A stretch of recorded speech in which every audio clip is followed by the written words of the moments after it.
प्रयागराज के पीपा पुल पर उस वक्त चीख पुकार मच गई जब शादी में जा रही एक चलती ऑल्टो कार अचानक आग का गोला बन गई। पल भर में धू धू कर जलती कार में सवार बारातियों की सांसें हलक में अटक गई, लेकिन किस्मत ने उनका साथ दिया और सभी सुरक्षित बाहर निकलने में कामयाब रहे। देखते ही देखते उनकी खुशियों की सवारी जलकर राख के ढेर में तब्दील हो गई। यह सनसनीखेज घटना सैदाबाद हंडिया थाना क्षेत्र में घटी, जब कोयरौना के राजन सेठ अपने परिवार और रिश्तेदारों के साथ हंसी खुशी एक विवाह समारोह में शिरकत करने कोराम जा रहे थे। उनकी ऑल्टो कार जैसे ही पीपा पुल पार कर गंगा के रेतीले इलाके में पहुंची, अचानक इंजन से रहस्यमय धुआं उठने लगा। किसी को कुछ समझ आता उससे पहले ही धुआं प्रचंड लपटों में बदल गया और पूरी गाड़ी आग की चपेट में आ गई।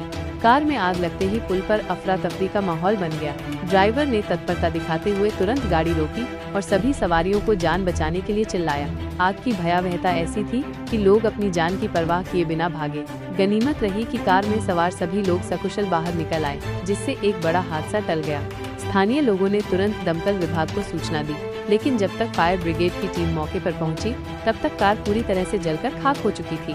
पेट्रोल चालित होने के कारण आग ने विकराल रूप धारण कर लिया था और उसे बुझाने में काफी मशक्कत करनी पड़ी। आखिरकार दमकल कर्मियों ने आग पर काबू पाया, लेकिन तब तक सब कुछ स्वाहा हो चुका था। इस हृदय विदारक घटना के बाद आसपास के लोग भी इंसानियत दिखाते हुए तुरंत मदद के लिए दौड़े और दहशत में आए यात्रियों को सुरक्षित स्थान पर पहुंचाया।